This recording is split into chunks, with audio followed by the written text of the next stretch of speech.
சீர்சம் பார்த்துட்ருக்கோம். ரூ. 50,000 மதிப்புள்ள ஒரு இயந்திரமானது அதன் விலையில் ஒவ்வொரு வருடமும் 8% குறைகிறது எனில் 2 வருடங்களுக்கு பின் அதன் விலை என்னன்னு கேட்டிருக்காங்க. ஓகேவா? இது பார்த்தீங்கன்னா பி கொடுத்துருக்காங்க, ஆர் கொடுத்துருக்காங்க, என்னும் கொடுத்துருக்காங்க. ஓகேவா? அவங்கள ஏ தான் கேட்குறாங்க.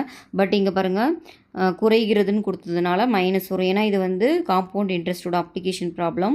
இப்போ A is equal to B into 1 minus இங்கே குறைகிறது ஃபால்ஸுன்னு வந்ததுனால மைனஸ் போடுறோம். r/100 to the power n. Substitute பண்ணலாமா? பி கொடுத்துருக்காங்க 50,000. ஓகே, ஆரும் கொடுத்துருக்காங்க எவ்வளோ 8/100 to the power n வந்து இங்கே 2. அதனால் அதை சப்ஸ்டியூட் பண்ணிக்கிறோம். 50,000 எல்சியும் எடுத்துட்டிங்கன்னா 100ல் 8 போச்சுன்னா 92 2 டைம்ஸ் வரும். ஏன்னா ஸ்கொயர் இருக்கனால. ஓகேவா? அப்போ இந்த 20 இந்த 20 இந்த 20 கேன்சல் பண்ணிடலாம். அப்போ பார்த்தீங்கன்னா மல்டிப்ளை பண்ண ஆன்சர் வந்துடும். முதல்ல 92 × 92 கண்டுபிடிச்சிக்கோங்க. 92 × 92 எவ்வளோ வரும்? 2 2s are 4, 9 2s are 18, 2 9s are 18, reminder 1, 9 9s are 81, 82.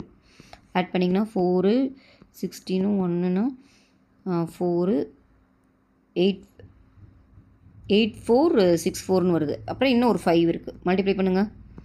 4 5s are 20, remaining 2, 6 5s are 30, 32, remaining 3, 4 5s are 20, 23, remaining 2, 8 5s are 40, 42. ஓகேவா? அப்போ ஆன்சர் பார்த்தீங்கன்னா 42,320 தான் சம்மோட ஆன்சர். ஓகேவா?